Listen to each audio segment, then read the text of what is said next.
how are we programmed by fear? And how does that separate us from our own sovereignty and our own discernment? When we get too programmed and too tapped into the collective, that antenna between us and the divine and our inner knowing gets fuzzy. Like if you have too many people using cell phones at once, it's harder to get a signal because there's too many people trying to get to that one signal. And when we're too tapped into the collective, we're going to pick up on whatever signal the collective's buying into versus really being able to tap into our own antenna. So what's been so important for me is discernment. I really like moving back from that energy field where all those antennas and all those cell phones are going off at once and coming back, getting some space and going straight up to the divine and into our heart and go, what is actually true? What is actually true? Using that incredible feminine superpower of discernment. How can I unplug from the programming, from the fear, from the anxiety, from the division, from the anger, and ask myself, what is true? And how do I need to show up? That was Christine Hassler, 3-time best-selling author and master coach. And this is episode 10. Welcome to the Brave Woman Podcast. I'm your host, Tanya Lynn, founder of Sistership Circle and author of Open Your Heart and The Art of Leading Circle. I'm the mother of 2 girls, an 8 on the Enneagram, aka the Challenger, happily married to my business partner, Brent, love connecting with nature, and have put in well over 10,000 hours circling with other women. On this podcast, we will explore how to embody the brave woman so that you can take action on your dreams and desires, unapologetically speak your truth, and live life on your own terms. Grab a seat and a cup of tea, and let's get started. So thank you, Christine. I am so excited to have you on the Brave Woman Podcast today. Thank you, sister. My pleasure. Oh, this is going to be so good. In the Brave Woman Podcast, we talk a lot about the dark night of the soul. We talk about the heroine's journey. And you've had quite a heroine's journey yourself with your divorce. And I'd love to start there because I feel like this is really where you get to embody and exemplify the brave woman and create a context for the rest of the show. Can you share with us about what happened? Sure. I don't think there's just one dark night of the soul that we have. I think there's usually several. My first one was in my 20s after leaving my corporate job and having a fiance dump me 6 months before my wedding and going into debt and having all kinds of physical and mental health issues. And then I hit the rock bottom. I learned, I grew, I had a reprieve at 31 after I was married, not to the fiance that broke up with me, but to someone else. I started realizing my marriage wasn't a fit. I was divorced by, I think, 32 years old, which was not part of my plan at all. A divorce is hard enough, like no matter what. We were lucky in that we were young, we didn't have children, so it was a little cleaner in that way. But what was really hard for me, I was so embarrassed. I felt like such a failure. And I felt like I had been engaged before and that didn't work out. And then I met the love of my life. Even my first book wrote about recovering from my breakup and then meeting this guy and getting married and being so happy. And then boom, I'm getting divorced. And the main reason that we got divorced is because we were growing in different directions. When we got married, I was still on antidepressants. I was on my awakening journey and spiritual quest, but I was new at it. I had a lot of information, but it wasn't quite embodied yet. And around 30 is when I went back and got my master's degree in spiritual psychology, spent almost 2 years getting off antidepressants that I had been on since 11. And that's when I really started to awaken and really started to figure out who I was and what I valued. And I wasn't the same person that I was when I attracted my ex-husband. And he grew too, but we weren't growing in the same direction. I didn't show up in the marriage in the best way. I was a great wife and loving at times.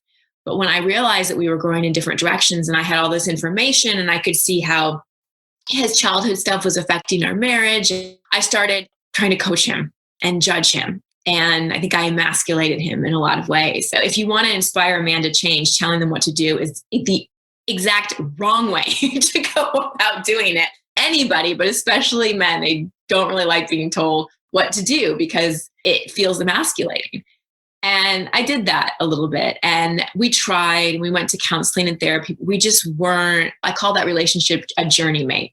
We were destined to take a journey together. We learned very important things. We helped each other with very important things. But at the end of the day, our values didn't align. We weren't that side-by-side partnership, two people moving together, looking in the same direction, not at each other. Leaving was, and I instigated it, and then I wanted to get back together, and then he instigated it. And eventually we both decided that like it was not going to work. And it was very mutual, and we didn't have attorneys or anything like that. So that wasn't the area where I struggled. Where I struggled was, like I said, feeling like a failure, feeling so alone, because I had been in relationships since I was 19. And I never really had, other than like little months in between boyfriends or fiancés or husbands, I never really had that time alone. So I was really confronted with being alone. I was confronted with not having a man to support me, both financially, emotionally, everything. Like I always had a job and a career and all those kinds of things, but I was still buying into a little bit of the conditioning that the man's going to be more successful and I'm going to do what I want to do, but that's going to be my safety net. So I was really confronted with that. So many of my belief systems about role and relationship, I had to, in so many ways, because I had gotten a little bit lazy with my career and my marriage, because I was like, well, I'm married, we're probably going to have babies, I can slow down a little bit. I had to speed that back up. And I was also just my first year off antidepressants. So I was navigating, going through a massive change on so many levels, while also like shifting my brain chemistry after 20 years of being on chemically dependent on antidepressants and often anti-anxiety pills. Those moments of feeling the grief, because I loved him deeply. There's still a part of my heart that still loves him. I always will. It wasn't like anything was really bad. He didn't do anything wrong. I remember nights thinking, I wish he had cheated on me or been a drug addict or something, because I'd have the anger at least. So there was tremendous grief and loneliness and who am I? Am I ever going to find love again? And the thing that was the biggest wake-up call was looking at how relationships seemed to be an area in my life where I wasn't doing very well. And the common denominator in all of those things was me.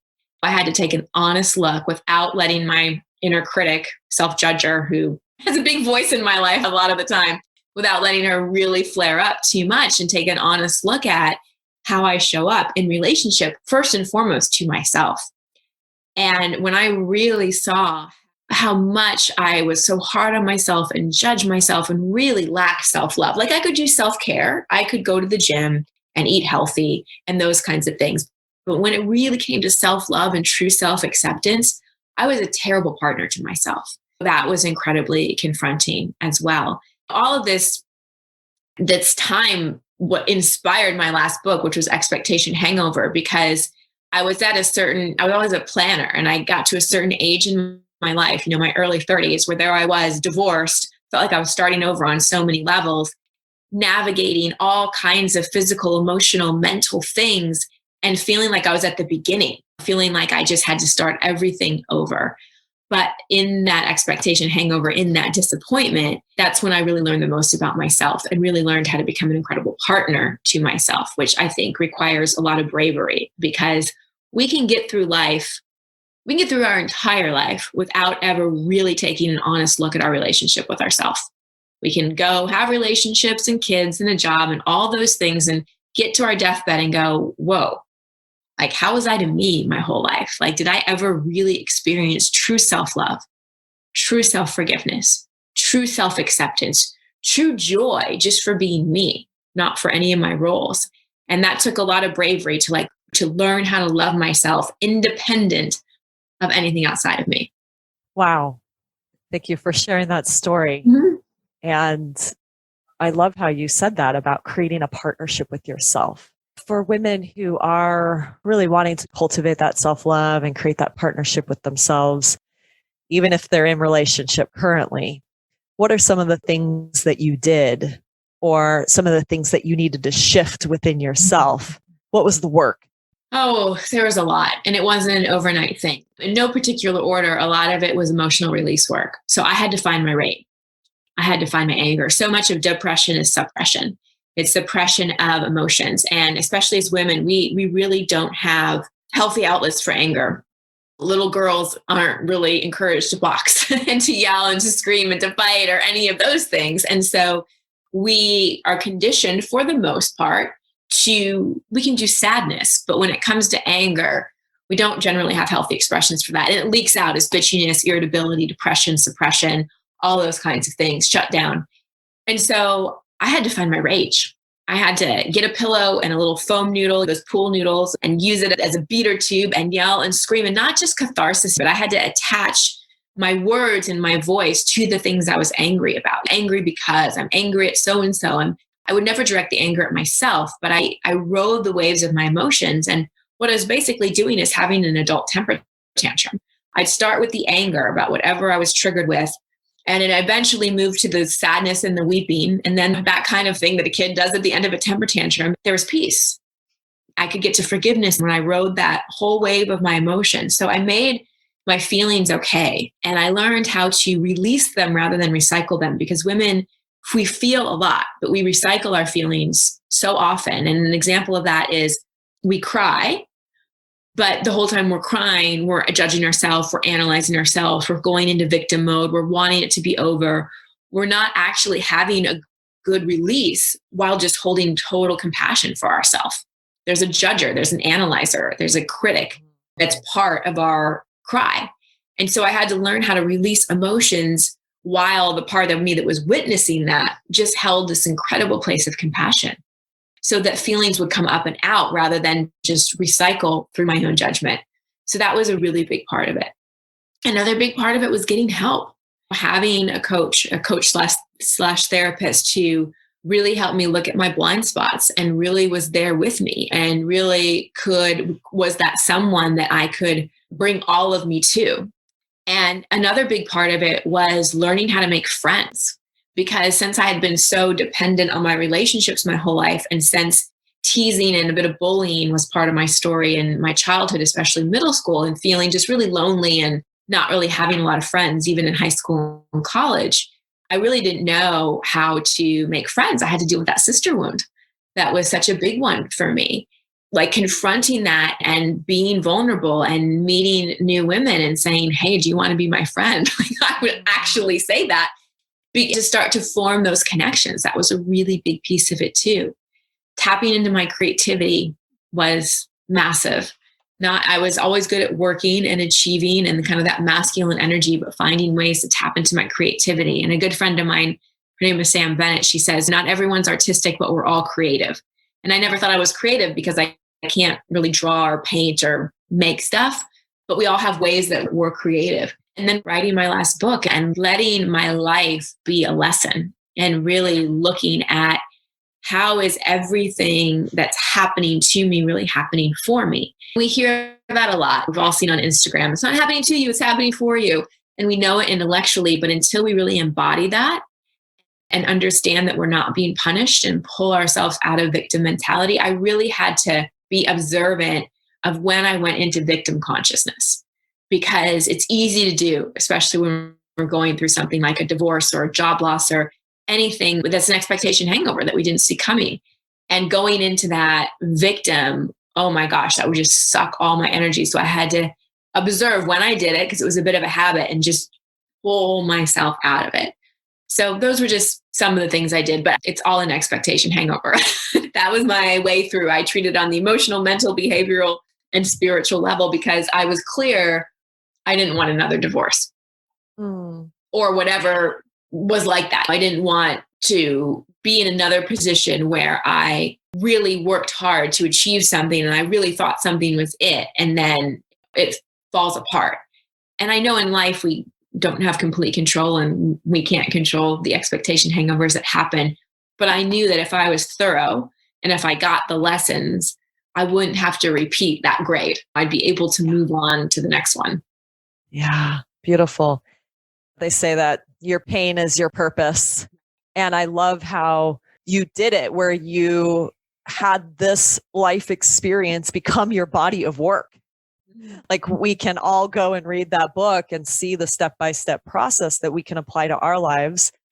Those of us who are listening, that you really were able to take that pain, instead of living in shame, turn that into purpose.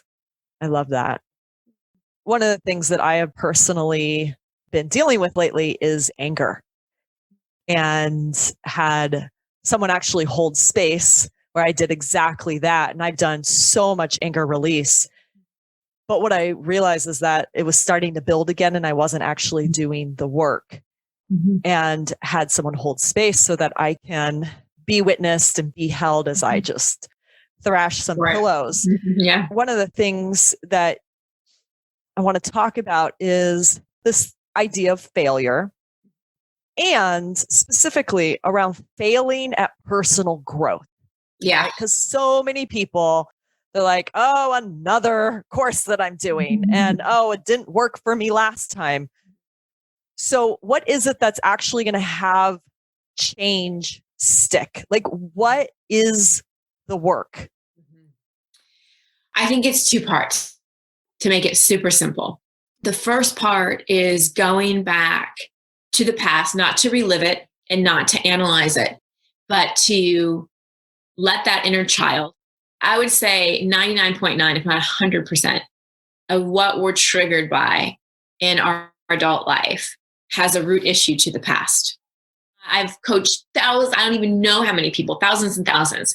And anything that anyone's struggling with, a health thing, a financial thing, a self-worth thing, a relationship thing, whatever, it started long, long, long ago. So with a belief system or an event, a traumatic event, or even just a significant event, someone said something to someone. When we are children, we are sponges, and our emotional body and mental body and behavioral body is forming, and we get programmed, and we pick up on programs, and these programs run our life. Just like there's a program right now that's making this Zoom thing work. And if a different program was put in place, it would work in a different way.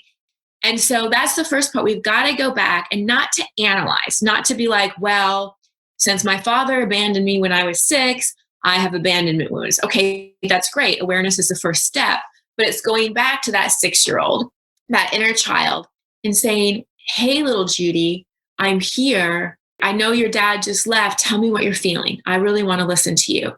Because we really didn't get to express feelings as kids in a healthy way. We just sort of had things happen to us or witnessed things, and then our parents either over-consoled us and really didn't let us have our feelings, or maybe told us just to not have them at all, to be a big girl, or don't cry, or children are to be seen, not heard, so on and so forth. All of these feelings get suppressed. And then in addition to that, all these belief systems gets formed. So it's going back and talking to that little one, talking those various parts of ourselves and letting them have a voice, letting them do anger work, letting them cry, letting them have their feelings about whatever it was. Because the reason why we have, like, say, let's use the abandonment issue. So Judy got abandoned when she was 6 years old. She knows she has abandonment issues. The feelings that she's having as an adult are lack of trust, loneliness, fear, anxiety, anger. Okay, if she's having that at 35, it's because she had it at 6 when that initially happened. And those feelings got set in place. They never were dealt with, and it became an addiction to a feeling. And then on top of that, the belief system came in. Something must be wrong with me. Men aren't trustworthy. Just when I think I'm safe, the other shoe drops. I'm not going to get what I want. All these kinds of things. So you've got the emotional body that's addicted to a certain set of feelings. And then you've got the mental programs that is the lens that we look at life through. So in going back and letting those parts of us have our feelings, and then talking to them about the beliefs that were formed and updating those beliefs, that's the first part. I'm encapsulating this in such simplistic form. But when we talk about healing the past, that's what it's really about. It's about feeling the feelings we didn't get to feel with so much compassion, not going into victim, reprogramming the mind, and forgiving, like truly forgiving. We all know forgiveness doesn't mean condoning. Forgiving means that I, as little Judy, forgive myself for buying into the belief that dad leaving had anything to do with me. I forgive myself for buying into this understanding just because he left that I can't trust all men. You know, I forgive myself for buying into the belief that I need to keep my heart closed. That's what we're really forgiving. I forgive myself for judging my dad as an asshole, because carrying around that judgment inside of me isn't protecting me. It isn't teaching him. It's just making me carry around the energetic of anger, which is keeping my heart closed and is preventing me from attracting love into my life. The first part is really dealing with the past. And I think a lot of people get stuck in the analyzing of the past and the psychoanalysis of the past and the blaming of the past. Eventually, we need to be like, okay, I didn't have control over the fact that my dad left me when I was 6, but I have choice over how I want to respond to it now. And then we take 100% responsibility for how we're still responding and reacting to our life. That's sort of the forward motion. That's the part where we really get into the mindset piece and really get into taking 100% responsibility and going, all right, I know I have habitual programs and emotional addictions and reactions that are just going to go off at certain times. I'm a computer. I'm programmed. And I know if I want to shift the results I'm getting in my life, I've got to shift my reactions. So then it really becomes being so aware of that window between what happens in our reaction. That's the growth point. That's where we really integrate. When something happens and we don't have our automatic trigger, we can stop that automatic trigger and go, I'm going to go a different way, and start to generate more of those feelings of love and gratitude and acceptance and all those things. That's when we're not living from the past, we're actually creating from the future. And I see people really get stuck in personal development. Maybe they process a little bit and they analyze, but they're not willing to fully commit to that integration piece of when they get triggered, as hard as it is, choosing a different response. Because our life doesn't change. We're not going to stop getting triggered. We're human. It's going to happen. Life does not change unless we don't throw up that automatic program when we get triggered. Does that make sense? Absolutely. Yes. And for you personally, are you still taking yourself through this process? Is this part of your spiritual, emotional, energetic maintenance, or is there something else that you're doing now? Yeah. Not so much the past stuff. I don't spend too much time on the past. There are times when I'll just have a lot on my plate. I'll just notice little things are pissing me off and I'm more irritable and I will need to hit a pillow and scream. But it's more just like to release frustration than it is because like I'm triggered. I have spent years working through trauma and processing. So I don't spend much time doing that anymore. I did, and I'm glad I did because I needed to. I needed to work with that inner child. Now my communication with my inner child is more about inviting her into my life. And because the inner child, although the inner child holds a lot of our pain, when we really work on healing her, then she's like deeply intuitive, so magical, connected to the divine, so creative, so playful, so joy.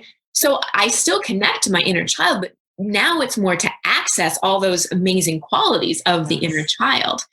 My work today is watching my habits, watching stimulus and response, and not throwing up the same programs that I've become addicted to in my life, especially with being diagnosed with depression for so long in my life.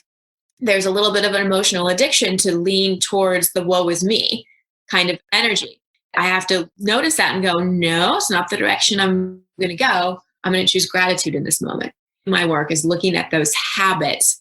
And I would say the other thing that is my work is not taking on what's happening in the collective, like being really aware of what's mine and what, as an intuitive, highly sensitive empath, I'm picking up on that doesn't belong to me. Yeah, let's go into that in a second because I think that we're in that right now. Yeah, for sure. Especially, right? So I just want to recap here of what I'm hearing. It's almost like stage one is you're doing the deeper inner child, like going into the past work, really releasing both the emotions and the limited beliefs. And then it's almost like once you've done that work, then the maintenance is the repatterning of the reaction to responding appropriately when you get triggered. Because we're always going to get triggered and we always have a choice of how we're going to either react or respond. Right. Because I think there's a difference between a trauma response and a trigger. So when people haven't really worked through and healed their issues, they can go into a massive trauma response, a fight, flight, freeze, or fawn, like huge. Like if you, let's say you were really shamed as a kid, something you were bullied really, really bad and really, really embarrassed, and you haven't really dealt with that. If anybody says anything mean to you or you feel that energy at all, you'll go into it. It's more than a trigger. It's an actual trauma response where the panic, the anxiety, you'll time travel. Like you'll be 35, but it's like really a 12-year-old, but it's activated and you can't regulate. Like you're not resourced at all. You cannot regulate your nervous system. That's more of a trauma response. And that means, okay, there's healing work to do. But most of the time, we're just triggered into a habitual pattern. We're triggered into annoyance or frustration or victimhood or complaining or sabotaging ourselves. So I really want to make that distinction between an actual trauma response, which means there's some healing work to do, and just a trigger, which is like there's a program. It's reminding you of something and you're throwing up a program. Yes, thank you for that distinction. And I can see that also a lot of times in our circles. It's almost like when there's a trauma response, sometimes a woman literally leaves the circle because she can't even see. It's just so automatic of like, I got to get out of here versus like, oh, I'm getting triggered. Like there's no awareness of it. And so it's like, all right, this isn't the time yet for you to be in the circle, and that's okay. And I think as a facilitator, so for those of you who are facilitating circles, like leading or listening to this, it's when you can distinguish that, it will really help you to hold safe space and understanding that trauma response versus triggers and navigating through those. Because I think that's a big thing, is women are absolutely terrified of leading circle because of conflicts that might come up, triggers, trauma response, and all of that. So doing deeper work as a facilitator and understanding that is absolutely, it's critical. Mm-hmm. So let's talk about what's going on today. And I think you brought up such an important point that so many of the women listening are highly intuitive, highly sensitive, picking up. I've been dealing with this myself of, wait, is this mine or is this the collective's, and navigating that. So let's talk about what's going on today. Yeah. Well, we all are one, right? If we move into unity, wholeness, oneness, consciousness, we are all one. But if we also move into that consciousness, we're tapping into the purest, most divine part of all of us, right? So where there's separation is when we move more into the energetics of anger, fear, judgment, all those kinds of things. But as an empath, so what I've noticed is that women especially who've endured any kind of abuse or lived in any kind of chaos or uncertainty are highly sensitive. They're massive empaths. And they are because it was a coping strategy. It's like you learned how to read and tune into the energy of people because you knew that's when you might get yelled at, or you might get hit, or mom and dad might fight, or someone may storm out, or the other shoe may drop. So that sensitivity was a protective mechanism.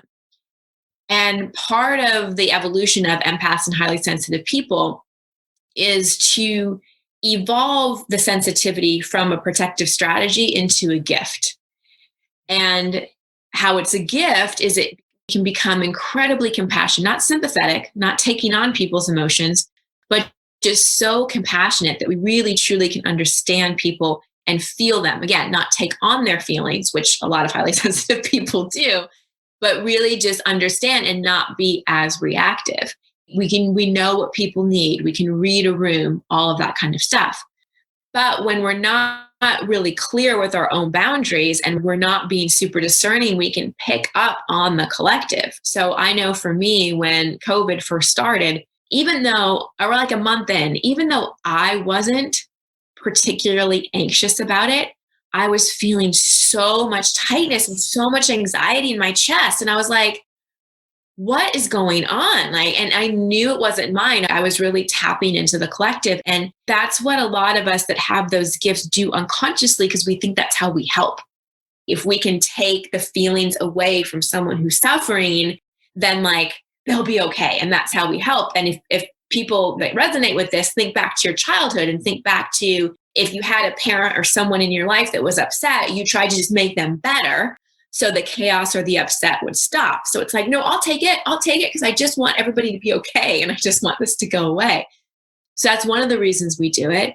Another reason we do it is just because we're not like super clear and clean with our energetic boundaries. And we're allowing ourselves, because we all have energetic fields, right? And we're allowing our own energetic field to tap into the collective, and we're not filtering it as much. And that happens more when we're tired, when our own spiritual practice isn't really amped up, when we're not meditating, when eating and drinking too much sugar and alcohol, when it's our antenna. Our antenna gets a little fuzzy, and then it's more likely that we're tapping in. But when we can do that work to get back into our heart, have that spiritual energetic hygiene, to be like, really feel into something and go, is this mine? And your intuition, it's not a logical thing. If someone were to ask me, well, how do you know if it's yours or someone else's? I can't give you a 1, 2, 3 step plan to figure it out. It's such an intuitive thing where you can feel if it's yours or if you're tapped into the collective. And I think now we're seeing this on such a massive scale. We're seeing how fear is programming people. And please no, I'm not downplaying COVID, or I'm not like going down any conspiracy theories or anything like that. But it is fact that we've gotten every single person, especially here, on the planet, in America, every single person to wear a mask out of fear. Like that's why people are doing it. They're not doing it because they just want to be good people. Like people are scared. And that's how fear can program us. And I'm not saying we shouldn't be wearing masks. That's not the conversation at all. It's more looking at how are we programmed by fear, and how does that separate us from our own sovereignty and our own discernment? Because when we get too programmed and too tapped into the collective, what happens is that antenna between us and the divine and us and our inner knowing gets fuzzy. It gets super fuzzy. It's sort of like if you have too many people using cell phones at once, it's harder to get a signal because there's too many people trying to get to that one signal. And when we're too tapped into the collective, we're going to pick up on whatever signal the collective's buying into versus really being able to tap into our own antenna. So what's been so important for me and everyone I work with that falls into that empathic, intuitive, highly sensitive category is discernment. Like really like moving back from that energy field where all those antennas and all those cell phones are going off at once and coming back, getting some space and going straight up to the divine and into our heart and go, what is actually true? What is actually true? Using that incredible feminine superpower of discernment of like, what is actually true? How can I unplug from the programming, unplug from the fear, unplug from the anxiety, unplug from the division, unplug from the anger, and ask myself, what is true? And how do I need to show up? How can I show up in the most loving way? And that's what's been helping me most, because there's just so much fear in the air right now. So much fear, so much separation, so much division, so much control. And all of us, every human has had some kind of trauma or some kind of difficult event where there was safety and then all of a sudden there wasn't. We moved from feeling okay to feeling uncertain. And what 2020 did is it moved everybody into the energetic of uncertainty. And you kind of got a good insight into where you were in your own personal development based on how you reacted to that. Like if it really was traumatizing, great. Doesn't mean you're failing. It just means there's some more work to do in terms of healing that trauma around uncertainty and in terms of healing that trauma around chaos and polarity and division and all of those kinds of things. And if you've been able to navigate this year with, at times being pulled into it and noticing it, but being able to pull yourself back to love, to sovereignty, to truth, then it's like, all right, you're a little bit further on the path. You're able to navigate the uncertainty and dance between being aware of the collective and peeking in every once in a while, but being able to pull back into that. And just to conclude this, I believe that by coming back in and tapping into our own discernment and sovereignty, that is how we help the collective, because our come from is more of a place of truth and love and less of a place of reactivity. I think a lot of reaction, even activism, comes from a place of reactivity, which also often comes from a place of anger. And although sometimes that's needed in a movement, true transformation is going to come from truth and love. So by supporting your own sovereignty and your own truth, it's not like you're being selfish and being like, I don't care about the rest of the world. I don't care about the rest of people. You're actually unplugging from the collective to plug into the divine, because that's where we're going to get the guidance. That's where we're going to get the innovation. That's where we're really going to be resourced to go, okay, what do we do? How do we actually help? How do we actually change? We're not going to get the answers by plugging into the fear. Absolutely. Yes. I want to talk a little bit more about discernment and feminine superpowers. But before we do that, just for anyone who's listening who doesn't understand or is struggling with that spiritual hygiene, is there a specific practice that you can share with our audience here of a way to be kind of clearing and creating that spiritual hygiene? It's all about finding what works for you. So some people that really have a connection to the earth and really like love nature and love that, going out barefoot and putting your feet in the ground and imagining that anything is not yours, just like imagining that this rainfall is coming over you. It's just emptying into Mother Earth, and she can transmute it. She can handle it. I've had some people go like, I don't want to give my crap to Mother Earth. She's got it. She can handle that. She knows how to transmute energy. So just feel the ground, feel your roots into the ground. Like imagine like your roots coming from your sacrum, grounding you in to your own personal space and letting go of anything.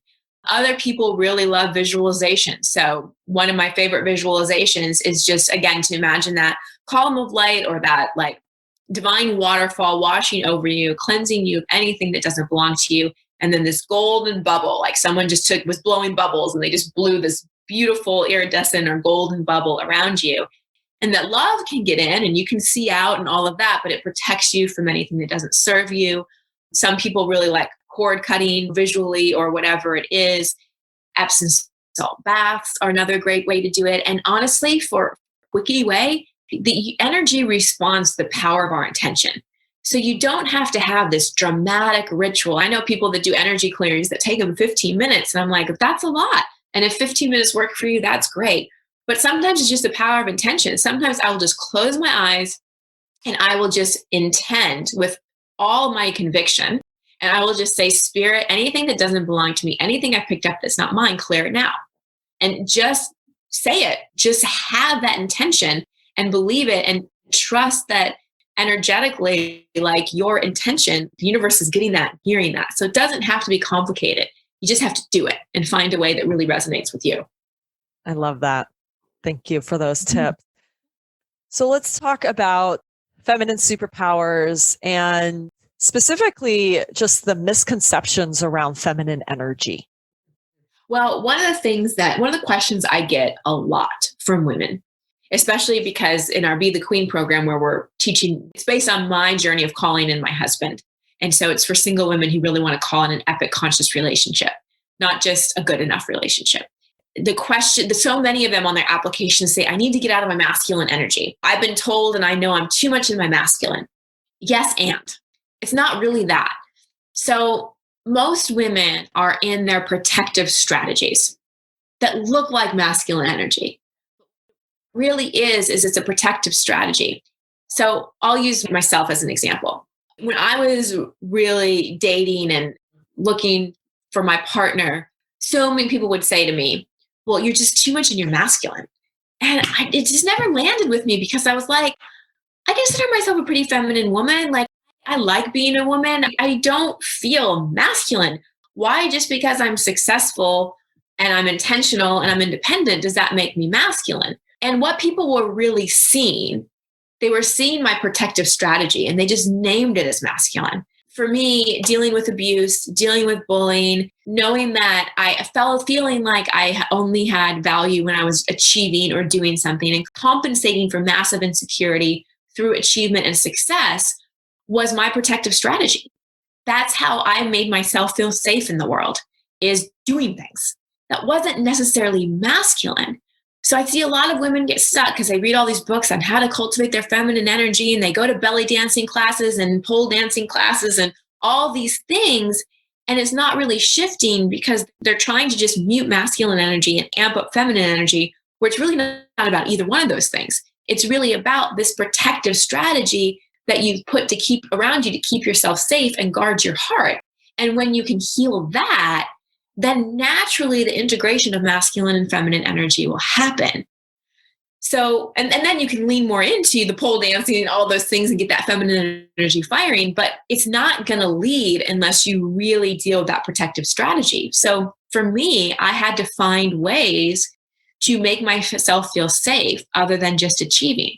I had to find ways to feel safe in my body, safe in my life, confident about myself, telling myself I'm worthy and I'm enough, even if I'm not, especially when I'm not doing. And when that protective strategy wasn't so forward facing, then people were like, oh, you're so much more feminine now.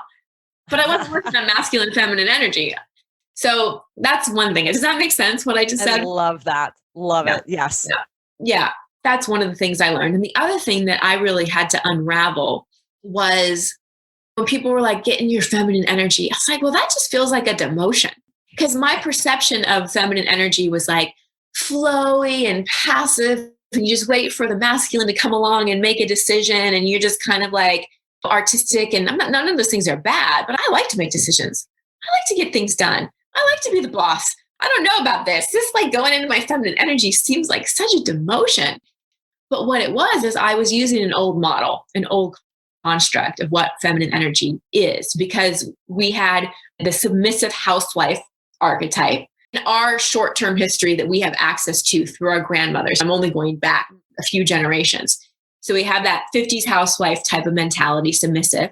Then we have the feminist movement, which was anti, it was pro-women, but it was a little bit anti-men too. And there was a lot of anger in it. And women had to become more like men in order to adapt and go into that world versus really coming in with femininity. It was like women embodying more masculinity and needing that adaptive kind of alpha qualities to compete in that world. And now we're in this phase where we're really learning, okay, but what really is feminine energy? And we're going back further back and going, oh, wow, feminine energy is fierce. Yeah, feminine energy is flowy and adaptive, but it's also freaking discerning. Like the feminine knows. The feminine is so intuitive. The feminine can make choices even easier than the masculine, because masculine kind of has to go pro con, think about it, where the feminine is just like, yes, no, no, done. It's in creative, everything from giving birth to coming up with the most innovative solutions. Feminine leadership is absolutely incredible and powerful. It's collaborative and loving, but we also have that warrior, that huntress energy in us. That's one of the things that has been so exciting for me about really understanding feminine energy, is that our understanding of it is so small. When we really look at the power of feminine energy and how the feminine and masculine can work together, it's like, oh, wow, it's not a demotion at all. In fact, it's actually kind of cooler to let the feminine energy lead, especially in a female body, because we don't have to push as hard. We don't have to work as hard. We don't have to put in so many hours. We really are, we're the master receivers. Basic anatomy, we are the receivers. And when we can really tap into that power and call things to us, that's the power of feminine energy. We can call things to us. And so many women are out there with adrenal fatigue and autoimmune and thyroid shutdown and SIBO and all these things because they're just pushing and pushing and pushing and pushing. I'm like, whoa, sister, sit, drop in, tap into that power of receiving, work on your worth around receiving so that you're worthy to receive, and just wait for the magic to unfold, because that's the feminine. We can just pull it right in. I love this. We talk so much about this in Sistership Circle, and I just love how you encapsulate this. And I'd love for you to share your story of meeting your amazing man and how so it's almost like the application of everything you just said of calling in the one. Yeah, this is what we teach in one of our programs, because so many women were asking me, how did you do it? How did you do it? There was a formula. Like, I didn't just like wake up one day and there he was. So the first thing I did was I ditched a lot of shitty advice. There's so much bad dating advice. I won't go into all of it, but just a couple of them are, I just see so many women being told how to be, being told how to write a profile, being told how to be with men, and asking people to sort of change who they are and how they show up. I would never advise any woman to do that. I would say be fiercely, fiercely yourself, more yourself than ever before. Like that's really how you attract your best partner, is you just live your life in the most healthy, beautiful, juicy, fun way. A lot of the things that I did in terms of calling him in were I wrote my list of everything that I wanted, and then I burned it, completely let it go. And I got on my knees and I said, God, clearly my picker is off. I'm scared to surrender. I'm totally scared to surrender to you because I'm afraid you're going to bring me someone who I'm not attracted to, is too short, is completely broke, has the smell. I didn't have faith, totally. And so the game changer for me is when I actually stopped trying to control it and I truly surrendered, handed it over. And then I just got into the feeling of it already being there, it already happening. And so I lived my life as if it was already there. I drive in my car, I talk about my day. I sit and make myself dinner. He was there with me. I got a body pillow that I slept with at night, curl up in bed. And instead of trying to find it, I surrendered completely what it would look like. And I acted as if it was already there. And eventually what happened, through a very long story of getting kicked out of a house and all this stuff, is I was over at my friend's house. Her husband was working on his computer. He said, hey, Christine, I'm working on this new startup. Will you come and sit at my computer and pretend you're using the website and pictures of people using the website? I sit down. On the website are the founders of the company, pictures, 8 people. I see one person's picture and I'm like, who is that? I know him. Never met him in my life. Like never met him. He lived in Perth, Australia, opposite side of the world. My friend said, oh, his name is Steph. He's Australian. How do you know him? I'm like, well, I don't know him, but I know him. It was this total soul recognition. Our friends introduced us. But before she introduced us, she's like, do you want an introduction to him? He lives in Australia, so don't know where this is going to go, but do you want an introduction? And I said, only if he's calling in his queen, only if he's ready. Like, because I tried at least 4 different men who I thought, well, they say they're not ready, but once they fall in love with me, they'll change their mind. No, doesn't work like that. I wanted a man who was like, I'm ready. I'm ready for my person. I'm ready for my partner, who was in that consciousness, because that's the consciousness that I was in and that's the values that I was holding. And so my friend asked him and he said yes. And we talked on WhatsApp for 3 months. And then we met in person in Greece and we moved in together the day we met. And that was it. It was just done. One thing that I want to share that I think is important is when he held me for the first time and when I met him. And even though there was like a little nervousness when he was like on his way to the hotel and little butterflies, when he held me in his arms, it felt like home. There weren't fireworks. There wasn't like all this nervous energy. I didn't want to like jump him right away. There wasn't this intention. It wasn't like a drug. It was like my whole body just relaxed. I think a lot of women are looking for the fireworks and that's often an indicator of, that's often a red flag. We'll just leave it at that. I really invite women into, whether it be a relationship or work or a friendship or whatever it is, you just want to feel like it's home. You just want to feel like you can be totally you and you can relax. And that was a distinction. Every other person I was attracted to, it was like that drug feeling. It didn't turn out that well. But with him, having that feeling of being home and allowing the passion to build based from emotional intimacy and connection and spiritual intimacy and feeling safe, that's a much different type of passion. I can't get enough of you drug kind of passion. Oh, beautiful. I actually talk about a similar story in episode 3, getting on my knees to God, but it was around actually launching my book and around calling in the money. So there's something about that, though, is that full surrender. Yeah. And what a beautiful story. Thank you so much for sharing that. Of course. So as we're wrapping up, is there anything that we missed that you were like, if there's one last thing I want to share with the women today? I would say, because I know women just are excellent at beating themselves up. The sneaky thing about it is usually there's a part of us that thinks we won't get things done unless we have that inner critic. That's not true. Another beautiful power of the feminine is the muse. The muse is the part of us that inspires, that pulls men forward into their greatness and pulls ourselves forward. So when that inner critic comes up, we don't want to criticize the inner critic because then it's just more criticism. So it's like, okay, I hear you, inner critic. I name my inner critic. Her name is Candy. So when she comes up, I'm like, oh, hi, Candy. All right. I hear you're here. You're working to protect me. You're working to motivate me. And like, it's okay. Let's give you a job promotion. And I invite my inner critic into that muse archetype. And I find ways to like inspire myself, to call myself forward, to do things because they feel good, and give myself permission not to do things that don't feel good.